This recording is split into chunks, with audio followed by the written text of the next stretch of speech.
आज चाहिँ हाम्रो ड्रोन हस्पिटल नेपालमा म्याभिक 4 प्रो चाहिँ एडमिट भएको छ, जुन चाहिँ यस्तो कन्डिसनमा छ देख्न सक्नुहुन्छ। यो चाहिँ एभरेस्टमा उडाउँदाखेरि चाहिँ यो ल्यान्ड गर्ने क्रममा यो चाहिँ क्र्यास भएको छ भने यसमा क्र्यास भएपछि यसको आर्म्सहरू, यसको बडी पार्ट्सहरू र इन्टरनल इस्युजहरू आएको छ र मेन यसको चाहिँ गिम्बलमा पनि इस्यु छ।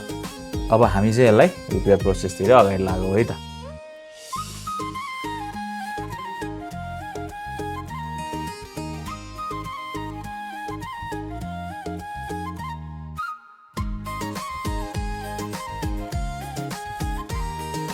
हामीले चाहिँ अहिले यसको यो भाँचेको पार्ट्सहरू चाहिँ जस्तै यो आर्म्सहरू यो रहेको छ, यति 3टा आर्म चाहिँ हामीले यसमा चेन्ज गर्छौँ। हामीसँग आर्म्सहरू पनि प्रशस्त मात्रामा छ भने अब यो चेन्ज गरिसकेपछि यसको बाँकी रहेको गिम्बल पनि हामी रिपेयर गर्छौँ, त्यो पनि हामी हजुरलाई यसमा देखाउनेछौँ है त। हजुरहरूले चाहिँ यो ड्रोन उडाउँदाखेरि जहिले पनि एकदम केयर भएर उडाउनु होला है, किनभने एकदम महँगो ड्रोन छ यो है। त्यो भएको भएर उडाउँदाखेरि चाहिँ अलिकति राम्रो एरियाहरू हेरेर अलिकति प्रोपर सेफ ठाउँमा उडाउनु होला।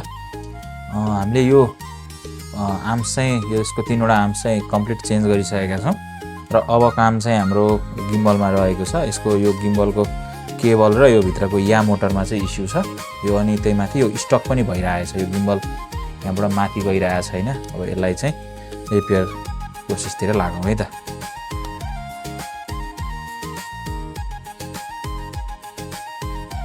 हामी यसको लेन्समा वर्क गर्दैछौँ।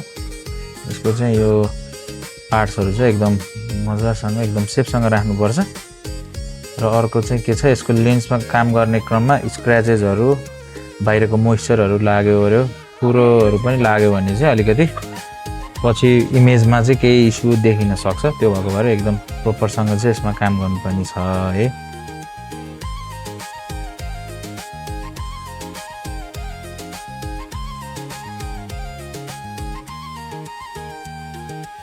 फाइनली हामीले यो म्याभिक 4 प्रो चाहिँ रिपेयर गरिसकेका छौँ र एकचोटि म हजुरहरूलाई चाहिँ अन गरेर पनि देखाउँछु।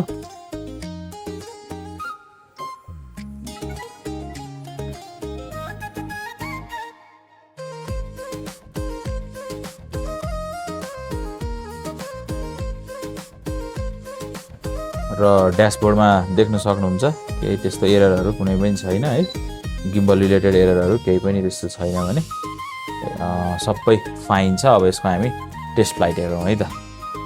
फाइनली ड्रोन चाहिँ हामीले रेडी गरेर त्यसलाई टेस्ट गर्दैछौँ है त। ल एकचोटि टेस्ट फ्लाइट पनि हेरौँ है त।